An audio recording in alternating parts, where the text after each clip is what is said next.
ঈসা ইবনে মরিয়াম আলাইহিস সালামের ডাক দে বলে, বাবা ঈসা রে, তাড়াতাড়ি যা, আমার জন্য কিছু ফল আনো, আমি কিছু ফল খাবো রে বাবা ঈসা।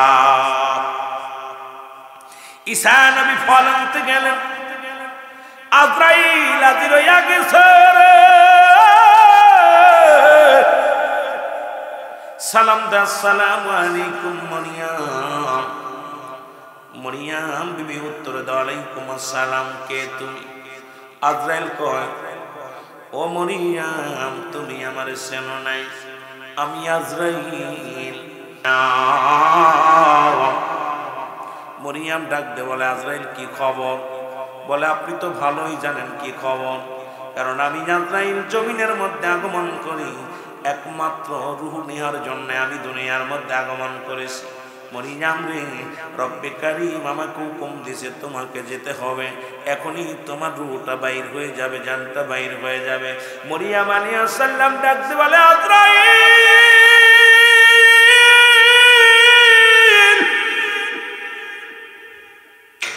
আজরাইল একটু সময় দেয়, আমার কলিজার টুকরো ঈসা নবী গো বাইরে আছে, একটু আসুন। আমার ঈসার মা, আমি ঈসা নবীর বাবা নাই। আরে আমার কলিজার টুকরা সন্তান যখন এসে দেখবে আমার মা দুনিয়ার মধ্যে নাই, আমার মা দুঃখিনী সহ্য করতে পারবে না। আজরাইল আমার সন্তান সহ্য করতে পারবে না, একটু ধৈর্য ধরো, আমাকে একটু সময় দাও। আমার কলিজার টুকরা ঈসা আসুক, তারপরে আমার রূহটা বাইর করে নিয়ে যাও, একটু তাকে সান্ত্বনা দেওয়ার সুযোগ দাও। আজরাইল আলাইহিস সালাম ডাকতে বলে, মরিয়াম, ও মরিয়াম গো,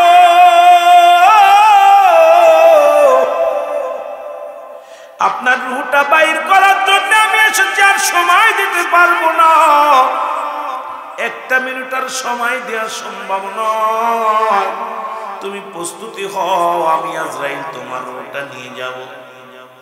এরে মুসলমান শুনে নাও, মা মরিয়াম আজরাইল তালে নিয়ে যাও, দেরি করো না। মরিয়াম আলাইহিস সালামের রূহ নিয়ে আজরাইল চলে গেল। মরিয়াম জমিনের মধ্যে পড়ে রইল, এবং ঈসা নবী বাড়িতে এসে দেখে দুঃখিনী মা শুয়ে আছে। ঈসা নবী যা ডাক দেয়, মা, দেখ মা আর দুনিয়ার মধ্যে নেই। একটা চিৎকার বেরোতে বলে, তুমি আমার মারে নিয়ে গেল গো,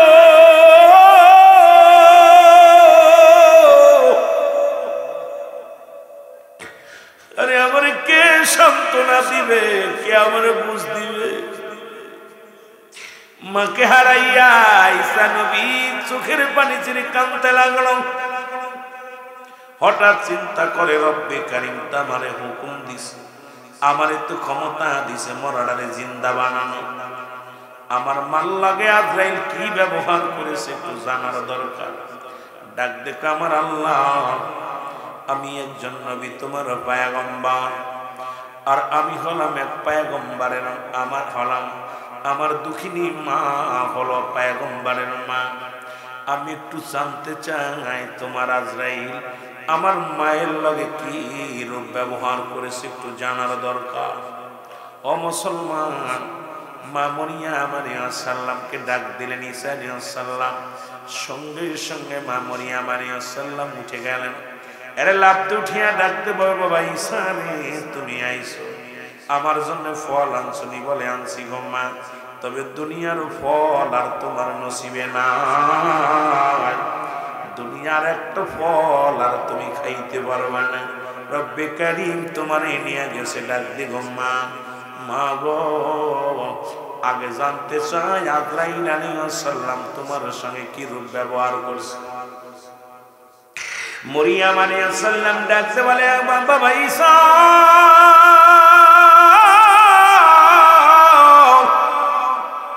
ওই আজরাইল আমার এত কষ্ট দিছে রে, আমার মন বলল আমি জীবিত মানুষ, আমার কলিজাটা বুকের ভিতরে হাত দিয়ে টান দিয়ে সিরিয়া নিছে, আমি এত কষ্ট এত যন্ত্রণা পেয়েছি রে বাবা ঈসা, এত কষ্ট তুমি দুনিয়া আসার সময় পাই নাই, দুনিয়ার মধ্যে এত কষ্ট আমি পাই নাই, সমস্ত দেহের মধ্যে যন্ত্রণা। জোরে জোরে বলো আল্লাহু আকবার। আল্লাহ রাব্বুল আলামিন ডাকতে বলে আজরাইল, জিবরিল রে তাড়াতাড়ি যা, আমার ঈসা নবীরে জানায় কি অবস্থা। আজরাইল আলাইহিস সালাম জমিনের মধ্যে আগমন করলো, ডাকতে সালাম দা, সালাম আলাইকুম নবী ঈসা। ঈসা ডাকতে পায় আলাইকুম আসসালাম আজরাইল, আগে তোমার কাছে জানতে চাই আমার মার রূহটা কেমনে নিছো। আজরাইল আলাইহিস সালাম বলে হুজুর আমি এত বড় দানব, এই জমিনের মধ্যে থাকে আমার পা, আসমানে থাকে আমার মাথা মোবারক, এই তামাম পৃথিবীর পানি যদি ঢেলে দেওয়া হয় একটু পানি গড়াইয়া পড়বে না এই জমিনের মধ্যে, আমি এত বড় দানব। জোরে জোরে চিল্লায় বলা যাবে না আল্লাহু আকবার। এত উঁচা লম্বা এত বড় পৃথিবীর সমস্ত পানি যদি আজরাইলের মাথায় ঢেলে দেওয়া হয় একটু পানি গড়াইয়া জমিনের মধ্যে পড়বে না, সব পানি তার গায়ে লেগে যাবে, তাহলে সে কত। আমার বাইরে আমার বন্ধুরা গভীর মনোযোগ দিলের কান্ডা লাগা শোনা না। ঈসা আলাইহিস সালাম ডাকতে বলে আজরাইল, ও আজরাইল শোনো, তুমি আমার মার রূহটা কেমনে নিছো আগে বলো। বলো হুজুর আমি সবার রূহ বাইর করার জন্য জমিনের মধ্যে আসি না, একমাত্র ইমানদারের রূহটা বাইর করার জন্য আসি, তাদের আসানের সঙ্গে মৃত্যু দিয়া দিই, কষ্ট দিই না, কারণ তাদের কষ্ট আমি কখনো দিই না। আপনার মায়ের রূহটা নিছি, সন্তান মায়ের বুকে দুধ খাইতে খাইতে যেমনি ঘুমায় যায় তদ্রূপ ভাবে আপনার মায়ের রূহটা আমি বাইর করেছি। এর মা মরিয়ম আলাইহিস সালাম ডাকতে বলে বাবা ঈসা রে,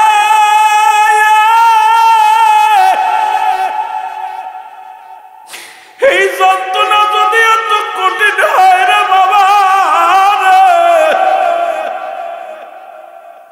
আরে আমি মরিয়ম এই মৃত্যু যন্ত্রণা সহ্য করতে পারি না গো, আমি এত সহজ মৃত্যু যদি এত কঠিন হয়, যারা মরণের সময় পায়খানা করে দেয়, প্রস্রাব করে দেয়, যারা মরণের সময় চোখ দুটি বড় বড় হয়ে যায়, মরণের সময় জিহ্বাটা বাইর হয়ে যায়, ও আমার আল্লাহ তাদের মৃত্যুটা কত কঠিন হয়। জোরে জোরে চিল্লায় বলা যাবে না আল্লাহু আকবার।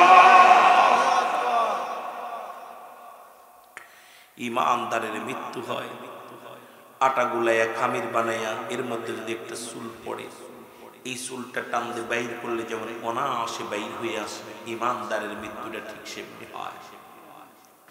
এ মুসলমান গভীর মনোযোগ, আর ইমানদারের কত পাওয়ার। আজরাইল যখন জমিনের মধ্যে আগমন করে গো, সালাম দিবা আসসালামু আলাইকুম, ও মুসলমান শুনে নাও, ওয়ালাইকুম আসসালাম। মুসলমান ডাকতে বলবে শিহাবুদ্দিন চৌধুরী শোনো, শোনো গো আমি আজরাইল এসে গেছি তোমার জানটা নেওয়ার জন্যে। বলে আজরাইল রে, আজরাইল রে তুমি কি জানো না আমি ইমানদার, আমি একজন আল্লাহওয়ালা, আর ইমানদারদের জন্য আল্লাহ প্রস্তুতি রাখছে একটা নয় দুটি নয় 8টা জান্নাত। আল্লাহ বলেন বিসমিল্লাহির রাহমানির রাহিম, উইদ্দাত লিল মুমিনিন। জোরে বলেন সুবহানাল্লাহ। আর একটু জোরে জোরে চিল্লায় বলেন আল্লাহু আকবার। রিয়াজ না হয় কাল তুমি যাইবা কবরে, যাবার বেলাই দেখবে চেয়ে গো তোমার ছবি রইল পড়ে, যাবার বেলাই দেখবে চেয়ে গো। বলো আজ না হয় কাল তুমি, আজ না হয় বা কবরে যাবার বেলা দেখবে চেয়ে গো তোমার ছবি রইল যাবার বেলায় দেখবে চেয়ে ঘর করলাম বাড়ি করলাম সবই যায় বাসে রে জায়গা করলাম জমি করলাম সবই যায় বাসে রে যেদিন আজরাইল ধরা দিবে গো যাব মায়ার বাদল সে রে যেদিন আজরাইল ধরা দিবে গো কত কি করলাম কত কিছু করলাম এ আমার ভাইরা আমার বন্ধুরা গভীর মনোযোগ দিলের কান্না লাগা শোনো গো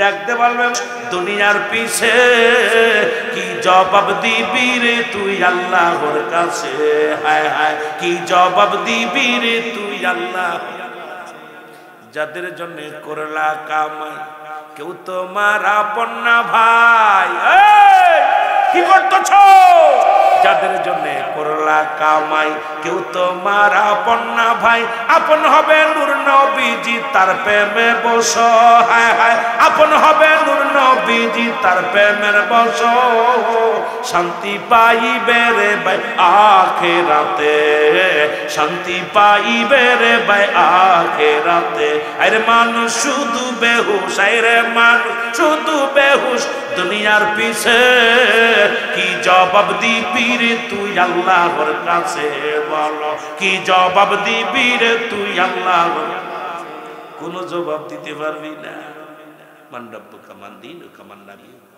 কিতা কইতাম যে লাদ্রি কিচ্ছু জানতাম না রে বা এই ইয়া সালিম আমাকে নিরাপত্তা দাও জুতা দে পিটাইব দূরে জোরে কোন ঠিক কিনা জুতা তোর ওই জায়গা হাইতে না রে মুগুর বাইতে কত ওই জন্য কথা কন না কেন এ আমার ভাইয়েরা আমার বন্ধুরা আমার বান্দা বলবে হাত দিয়ে আমি দান করেছি আপনি তোমার ঢুকতে দিতে পারি না কোন উলামা ইকরাম যখন দান চেয়েছে পকেটের মধ্যে হাত ঢুকায় আমি দান করেছি কৃপণতা জীবনে করি নাই আমার এই হাত দিয়ে তোমার ঢুকতে দিব না এই হাত দিয়ে কোনোদিন বিড়ি গাঁজা ধরি নাই মদ ধরি নাই এই হাতটা আমি পবিত্র রেখেছি এই হাত দিয়ে তোমার আমি ঢুকতে দিতে পারি না ও মুসলমান শুনে নাও এ আমার ভাইয়েরা আমার বন্ধুরা আমার গভীর মনোযোগ বান্দা বলবে এবার হাত দিয়ে আমি ঢুকতে দিতে পারি না দুই নাম্বার বান্দারে চলে যাবে পায়ের কাছে পা বলবে বান্দা আজরাইল দাঁড়াও এই পা দিয়ে আমি কোনোদিন গানের প্যান্ডেলে যাই নাই এই পা দিয়ে কোনোদিন মদের প্যান্ডেলে যাই নাই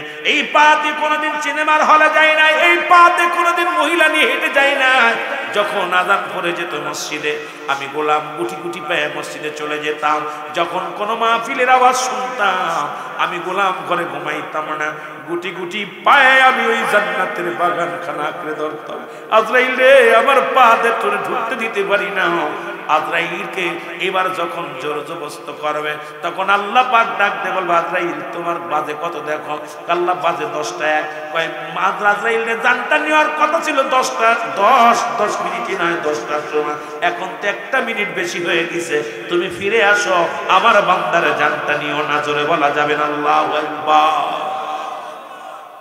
আজরাইল আল্লাহ উনার তো অনেক চেষ্টা করেছিলাম ঢুকার জন্য ঢুকতে পারি নাই মিনিট একটা বেশি হয়ে গেছে সেকেন্ড একটা বেশি হয়ে গেছে যেহেতু বেশি হয়ে গেছে ফিরে আসো যাও তুমি জান্নাতের ভিতরে যাও ও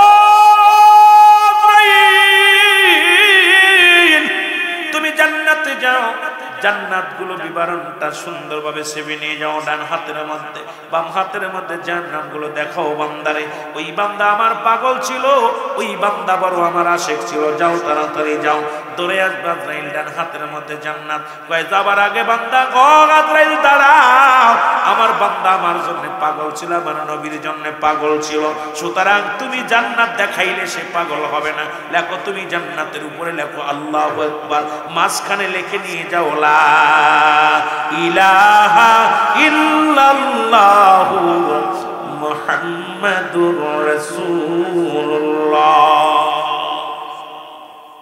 আজরাইল আমার বান্দা তো জান্নাতের পাগল ছিল না পাগল ছিল আমার যা চলে আসবে ডাকতে বলে শিহাবুদ্দিন চৌধুরী সাহেব শোনো রুহুল আমিন সাহেব শোনো, এই দেখো বান্দা, যদি না ঢুকতে দাও জাহান্নাম গুলো দেখো কত আল্লাহ কয় তাতুলিল কাফিরিন,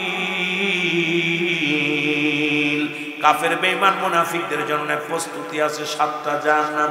কিডা কিডা যাবেন একটু হাত দুখানা তুলে দেখা। দূরমিয়া সারা জাহান্নামে ঢুকার জন্য বসে আছেন, কোনে যাবেন? বললাম না যে বেজাল হবে, আমার ভাষা বুঝতে মাঝে মাঝে কষ্ট হইব। আমরা কোথায় যাব? জান্নাতে, জাহান্নামে যাব না। জোরে বলেন ঠিক কিনা? জাহান্নামে যাইতে চাই না, জান্নাতে যেতে চাই। জোরে বলেন ঠিক কিনা? আমার ভাইয়েরা, আমার বন্ধুরা, আমার কাফের মুশরিকদের জন্য 7টা জাহান্নাম প্রস্তুতি রাখছে আমার আল্লাহ। কয়টা? 7টা জাহান্নাম। আমার দেশের এক মৌলভী সাহেব বলতেছে, ওয়াজ করতে যায়, যার নাম 7টা না, 7টা দরজা। ওরে বোকা সইতি, তোরে লেখাপড়া শিখাইছে কে? একটা জাহান্নামের 7টা দরজা। সারা জীবন শুনে আসলাম, পড়লাম কি আর কইলিও কি? বড়া পড়ার মাথা নষ্ট হয়ে গেছে। তোরে বলেন ঠিক কিনা? বড়া পড়া ওয়াজ করতে যায় বলতেছে কন্দি জাহান্নাম কয়টা? কয় 7টা। কয় সব ভুল করছে, জাহান্নাম হলো একটা। কত বড় বোকা, কত বড় বদমাইশ! এখানেও আল্লাহ জাহান্নাম জান্নাত বানাইয়া রাসূল বলে গেলেন, নবীজি এই যে 27 রজবে নবী মিরাজে যে জাহান্নাম দেখে আইছে, কোন কোন জাহান্নাম কত বড়, এ সীমা কত, একটা জাহান্নামের উচ্চতা কত, দীর্ঘ কত, কত বড়। এক একটা জাহান্নামে 70,000 রশি লাগানো, এক এক রশির মধ্যে 70,000 ফেরেশতা ধরে টানতেছে। জাহান্নামগুলো এরকম কয়টা পৃথিবী, সব নবীজি বলে গেছে। আর ওই বড় বড় কেমনে কত বড় বক্তা বাট পার বলতেছে জাহান্নাম হলো একটা। কথা বোঝেননি? ওরা কি খেয়ে লেখাপড়া করছে? বেরেন টাল হয়ে গেছে, রিমান্ডে দিছিল তো, রিমান্ড খাইতে কথা বলছে, বেরেন গেছে টাল হয়ে, কয় ভুল হয়ে গেছে। কয় ওই নায়িকারে দেখো, বদমাইশ এগুলো। বদ জান্নাতের বাগানে এসে কোন নায়িকা গায়িকা সবগুলো টাল। আরেকজন কইতেছে, ওই যে আরেক বদমাইশ দেখলাম ওয়াজ করতেছে, কইতেছে যে যদি তসলিমা নাসরিন, আমার ফেভারিট তসলিমা নাসরিন, যদি এখন থাকতাম বলতাম বোন আই লাভ ইউ, আমি তোর বিয়ে করতাম। এই একটা ওয়াজের ময়দানে নায়িকারে বাংলাদেশের সবচেয়ে কলুষিত, সবচেয়ে কলঙ্কিত যে মহিলা, তার নাম হলো তসলিমা নাসরিন। যিনি বলতেছে সমগামী করা জায়েজ, যিনি বলেছে পুরুষরা বিয়ে 2-3টে করলে আমরাও করবো 2-3টে, পুরুষরা রেপ করে আমরাও রেপ করবো। কথা বুঝেন? পোশাক চাইছে আমরা মহিলা যা পাবো তাই পরবো। পুরুষ যেমন একটা লুঙ্গি একটা খালি গায়ে বেড়া, আমরাও একটা পায়জামা পরে খালি গায়ে বেড়া। সেই মহিলারাও বিয়ে করতে চাইছে, বলছে এই মহিলার এই বোনটা খুব জ্ঞানী মানুষ, এরা যদি পাইতাম আমি কথা আই লাভ ইউ। কোন দিয়ে এদের কত বড় নাস্তিক!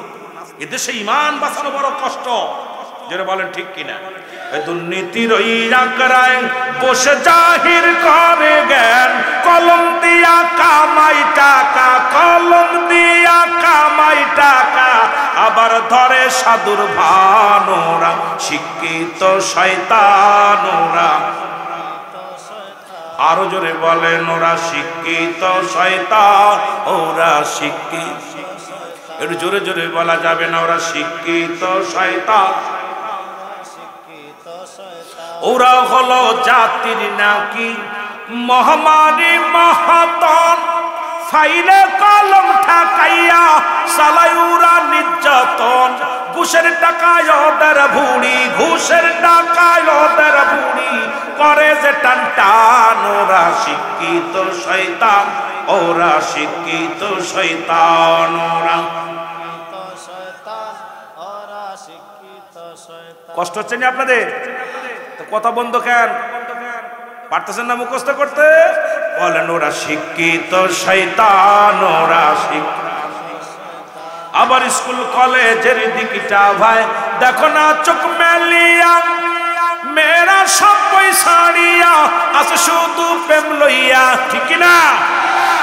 আবার স্কুল কলেজের দিকটা ভাই দেখো না চোখ মেলিয়া, ছেলেরা সব বই ছাড়িয়া আজ শুধু প্রেম লইয়া, আরে অসুজে তার সঙ্গের সাথী হইতেছে মস্তানোরা।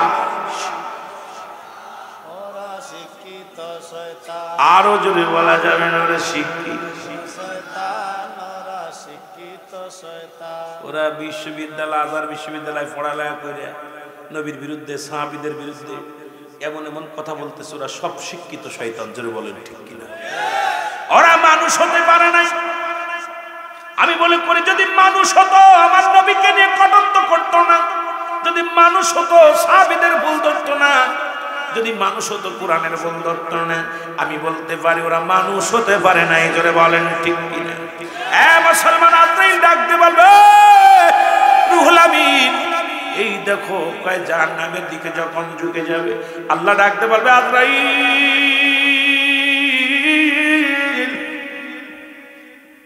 ওই জাহান্নামের ভিতরে যদি বান্দা ঝাঁপ দেয় রে, আমি আল্লাহ জাহান্নামের আগুন হারাম বানায় দিব। তাড়াতাড়ি যা, বন্ধ কর, জাহান্নাম দেখাস না, জান্নাত দেখা। জান্নাত দেখে বান্দা, জান্নাত দেখিয়া বলবে, বান্দা এই নাও জান্নাত তোমার জন্য, জান্নাত গুলো দেখো, নিয়ামত গুলো দেখো। বান্দা বলবে, আমি জান্নাতের আশা করি না।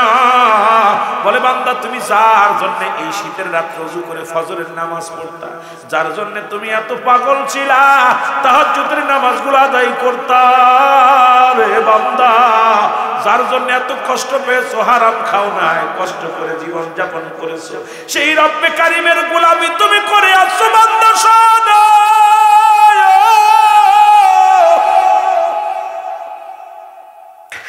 বান্দারে, ও বান্দা, সেই রব্বে কারিমের নামটা তুমি দেখো। এই ডাকবেন, এই জন্য ইমানদার যখন মৃত্যুকালে ডাকবেন, চোখ দুইটা বড় বড় করে তাকায়। ওরে এইভাবে তাকায় মৃত্যু হয়, ইমানদারের উপর দিকে তাকায়, নিচে মুখে টান মারে। ইমানদারের মরণটা দেখবেন, যদি মানুষের মৃত্যুর সময় পাশে বসে দেখবেন, একমাত্র ইমানদার কালেমা পড়তে পড়তে দেখবেন উপর মুখ তাকায়, নিচে মুখ চোখটা নিয়ে আসে, ওরে লা ইলাহা ইল্লাল্লাহু, বাম দিকে একটু মাথা নত করে, ডান দিকে একবারে ইল্লাল্লাহু মুহাম্মাদুর রাসূলুল্লাহ। একা একাই মৃত্যুর সময় তার মাথাটা ঘুরে যায় কিবলার দিকে, কারণ শরীয়তের কিবলা হলো কাবা। সারা জীবন কাবার দিকে সিজদা করেছে রে মুসলমান, আর দু জাহানের কিবলা রাহমাতাল লিল আলামিন। ও মুসলমান শুনে নাও, শরীয়তের কিবলা কাবা, আর মুসলমান দু জাহানের কিবলা হলো রাহমাতাল লিল আলামিন। দুয়ার কিবলা হলো আরশে আজিম। ওই আরশে আজিমের দিকে তাকাইয়া কালেমা পড়ে জীবনটা চলে যায়, রূহটা বাইর হয়ে যায়, জোরে বলা যাবে না সুবহানাল্লাহ। ইমানদারের মৃত্যু দেখবেন ঠিকই পাবে, দেখবেন যখন একদম শেষ সময় কালেমা আল্লাহু আকবার জবান দিয়ে দেখতেছে করে, মাঝখানে লেখা আছে কালেমা, উনি এভাবে পড়বে, দেখা লা ইলাহা ইল্লাল্লাহু মুহাম্মাদুর রাসূলুল্লাহ। ঠিক একা একা বেকা হয়ে যায়, বেকা করা লাগে না, ঘাড় বেকা করা লাগে না, ওটাও নিজেই বেকা। কারণ সারা জীবন শরীয়তের কিবলা মানছে কাবা, ঠিক কিনা? শরীয়তের কিবলা মানছে কাবা, আর যারা কাবা মানে নাই, ও মরার সঙ্গে সঙ্গে বাম দিকে ঘুরে যায়, ওর মাথা ঘুরে দেয় বালিশ দিয়ে। আবার কেউ কেউ কবরে বালিশ বানায় দিচ্ছে, দেখলাম কবরে শুয়ানোর পর বালিশ বানায় এরম দিচ্ছে, যাতে ওই মো থাকে, ওরা ছুটোই ফেলে দিবে, একদম বাড়ুয়ে ঠ্যাংটু ভেঙে ফেলবে। সারা জীবন নাফরমানি করছে, মরার পরে বেকা হয়ে শুকা শুকায় দিচ্ছে।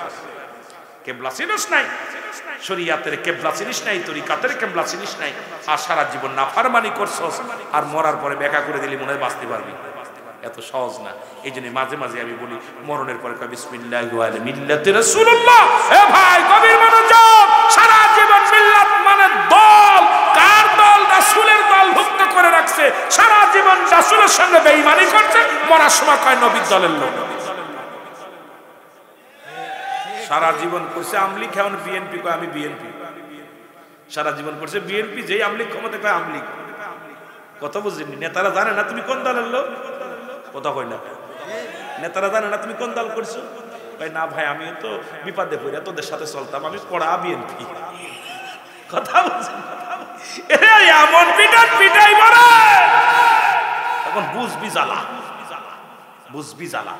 আমার রাসূলকে ফাঁকি দিছস, আর মরার সময় মিল্লাতে রাসূলুল্লাহ। এত পাগলামি চলবো না, কবরে কোনো পাগলামি চলবো না।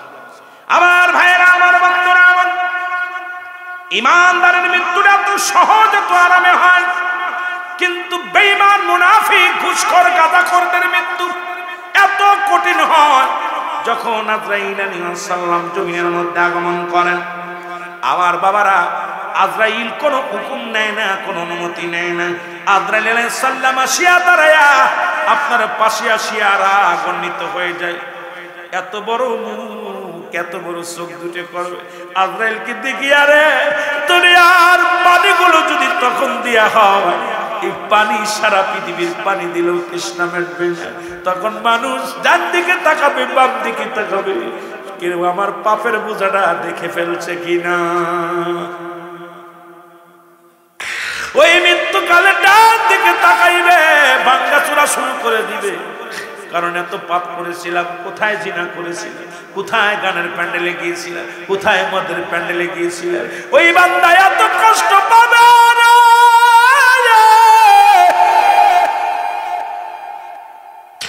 আজরাইল এমন ভাবে ধরবে রে, আর সুযোগ হবে না। রুটা যখন টানতে বাইর করে নিয়ে যাবে, ও মুসলমান শোনো, পায়খানা প্রস্রাব করে দিবে। ও আমার বাবারা, আমার, ও আমার বন্ধুরা, আমার গো, কান্দে নাকতে রক্ত বাইর হয়ে যাবে। এত কঠিন মৃত্যুটা, যন্ত্রণা, এত যন্ত্রণা রে মুসলমান, মৃত্যু যন্ত্রণা কম নয় রে। ও আমার বাজানেরা শোনো, এই মৃত্যুকে 1 নাম্বার বিপদ হলো মৃত্যু, 2 নাম্বার হলো কবর। এর কবর বলতে বোঝায়, আমরা মানুষের মৃত্যুর পর থেকে কবর বলতে আমরা বুঝি বাড়ির আশেপাশে 3.5 হাত গর্ত করে যেখানে রাখা হয়, এটা বুঝি মনে হয় কবর। মুসলমান শোনো, কবর বলতে বোঝায় মানুষের মৃত্যুর পর থেকে শুরু করে কিয়ামত পর্যন্ত জগৎটাকে বলা হয় কবরের জগৎ। এই মৃত্যু যন্ত্রণা নিয়ে কথা বললে অনেক কথা। ঈসা আলাইহিস সালাম কবর থেকে একজনকে উঠাইছে, মুসা আলাইহিস সালাম উঠাইছে, জিগায় তুই কত বছর মরছিস? এত বছর। কি অবস্থা? আমার মৃত্যু যন্ত্রণা এখনো গা থেকে যায় না। 50,000 বছর, 50 বছর, 100 বছর, 500 বছর শুয়ে আছে, মৃত্যু যন্ত্রণা গা থেকে যায় না। তাহলে মৃত্যুটা কত কঠিন হয়েছিল বাবা, মৃত্যুটা কত কঠিন। এই মরণের পেয়ালা পান করতে হবে। এ আমার যুবক বন্ধুরা শোনে না, তালের কান্ডা লাগা শোনো। 2 নাম্বার বিপদ হলো মানুষের কবর। এই কবর মুসলমান শুনে নাও, এই কবর বলতে বোঝায় মানুষের মৃত্যুর পর থেকে শুরু করে কিয়ামত পর্যন্ত জগৎটাকে বলা হয় কবরের জগৎ। এই কবরে যেদিন শোয়াবে, এই কবরের মধ্যে একজন ফেরেশতা আসবে, নাম জানা আছে, নামটা হলো নোমান ফেরেশতা। জোরে বলা আল্লাহু আকবার। নাম কি? সবাই বলেন কবরে আসবে মন কার নেকিরাইব। তার আগে একজন মুসলমান সবচেয়ে প্রথম শোয়ানোর পর কবরে শোয়ায় রাখা পরপরই একজন ফেরেশতা আছে, তার নাম হলো নোমান ফেরেশতা। ওনার হাতে থাকবে 2 টুকরা কাগজ, একখানার মধ্যে নেকির বদি, একখানার মধ্যে নেক আমল, আর একটার মধ্যে বদ আমল। এ বান্দা কবরে ঢুইকা বান্দা ডাকতে বলবে, রুহুল আমিন সব শোনো গো, তোমাকে উঠাইবে, ডাকতে উঠাইয়া বলবে বান্দা ওঠো, ও বান্দা ওঠো, আল্লাহ রাব্বুল আলামিন তোমাকে রূহ দিয়েছিল, আজরাইল আলাইহিস সালাম তোমার রূহটা বাইর করেছে, কিরামুন কাতিবিন তোমার জিন্দেগিটা লিখে রাখছে। আমি নোমান ফেরেশতা কবরে ঢুকলাম, তোমার রূহটা পৌঁছায় দিলাম, ওই আমলগুলো তোমার পৌঁছায় দিয়ে গেলাম। এক হাতের মধ্যে থাকবে মুসলমান, এই হাতের মধ্যে কাগজ নিয়ে চলে আসবে, আপনার আমল নামাটা নিয়ে চলে আসবে। ডাকতে বলে বান্দাই না, 40 বছর 80 বছর তুমি যত বন্দেগী করেছো, এই বন্দেগী গুলো রে আল্লাহ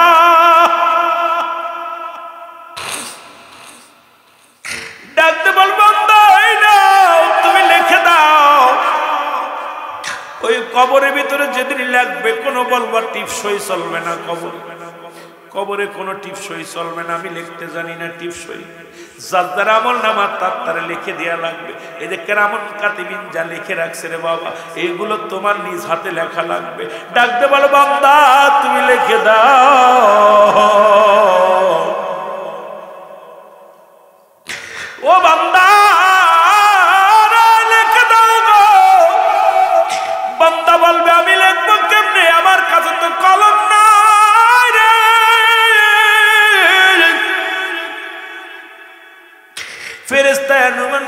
ডাক দে বল বান্দা কলম হলো তোমার ডান হাতের শাহাদাত আঙ্গুল মোবারক। ও আমার যুবক বাবারা, এই হাতের মধ্যে গাঁজা দিস না, এই হাত দিয়া কাউরে কষ্ট দিস না, এই হাতের মধ্যে মদের বোতল দিস না, এই হাতে কোনোদিন তোর হারাম জিনিস ধরিস না। এই হাতের ডান হাতের শাহাদাত আঙ্গুল মোবারক হবে কলম। কলমটা ঠিক রাখ রাব্বা, কলমটা ঠিক রাখ। বান্দা বলবে কলম পাইলাম, কালি তো নাই।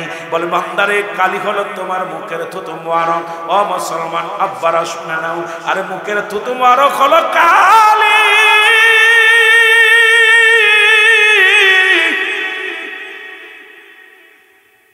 যুবক বন্ধুরা রে, এই মুখের মধ্যে আর বিড়ি দিস না, এই মুখের মধ্যে আর গাঁজায় টান দিস না, এই মুখ দিয়ে কাউরে কষ্ট দিস না, মুখ দিয়ে কাউকে গালি দিস না।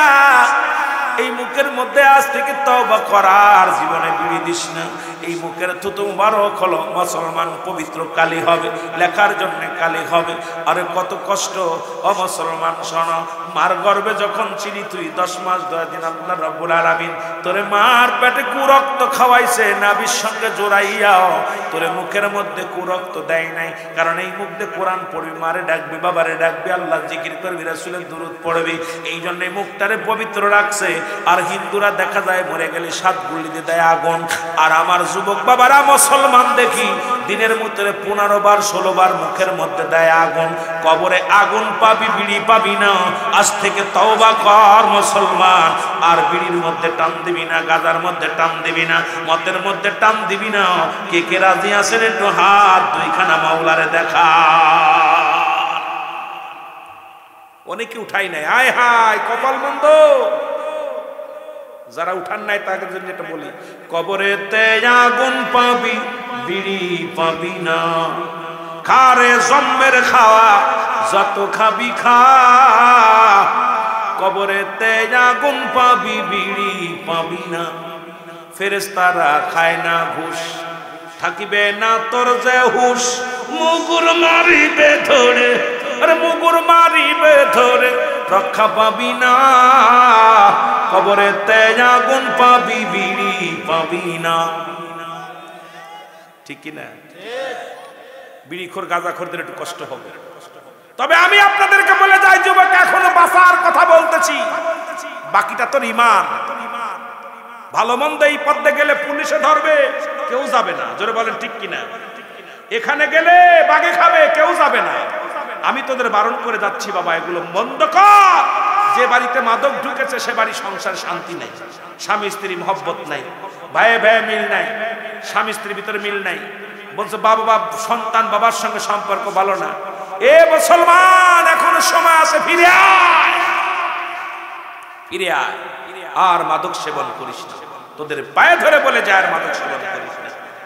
আল্লাহু আকবার বলেন। এ আমার বাবারা, একটা দি বাইজে গেছে, কাম সারছে। আমি মনে হচ্ছে একটার আগে ছাড়বো, একটা বেজে গেছে। আল্লাহ কবুল করুক, জোরে বলো না আমি।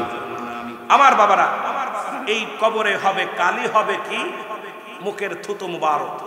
কাগজ হবে তোমার, এই কাফনের কাপড় দেওয়া হয় 3 টুকরা।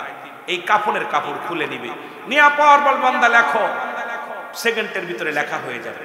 আবার বান্দা যখন আরেকটা কাগজ দিবে, বান্দা লেখো ওই 80 বছরে কোথায় মদ খেয়েছিলে, কোথায় কোন মহিলা নিয়ে গল্প করেছিলে, কোথায় নামাজ ছেড়েছিলে, কোথায় অন্যায় পথ করছিলে, এই সব কিছু আপনার লেখা লাগবে। বান্দা তখন অস্বীকার করবে, অস্বীকার করে লাভ হবে না, আপনাকে জোর করে লেখানো হবে। লেখা শেষ না হওয়া পর্যন্ত আপনার কবর থেকে নোমান ফেরেশতা যাবে না। যখন লেখা শেষ হয়ে যাবে বলে গুড বাই, বিদায়।